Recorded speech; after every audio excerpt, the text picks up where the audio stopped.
तहसील Chichawatni 110 7R का वाक़या है। वहाँ पे एक मेहनतकश मुबारक की बेटी अदीबा मुबारक, जिसकी उम्र 6 से 7 साल है, आज 67 डेज हो गए हैं, उस लड़की का कुछ पता नहीं चला। तकरीबन शाम के 7 बजे के करीब वो घर से निकली है। जब एक अंडे बेचने वाले की आवाज आई है तो वो अंडा लेने के लिए घर से निकली है, उसके बाद वापस नहीं आई। 67 डेज। पुलिस ने काफी कोशिश की।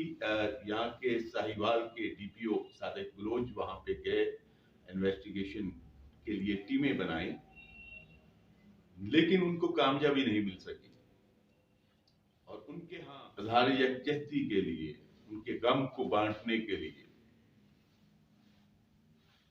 बहुत से लोग आए हैं, बहुत से लोगों ने उनके लिए एहतजाज किया है।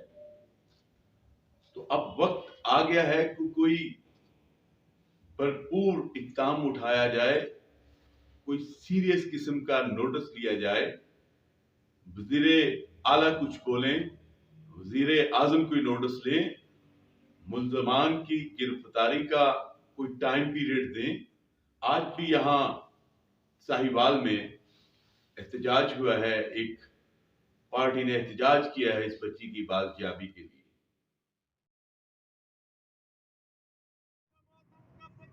हम बदलेंगे तब बदलेगा, जबर का मौसम कब बदलेगा, हम बदलेंगे तब बदलेगा, जबर का मौसम कब बदलेगा, हम बदलेंगे तब बदलेगा।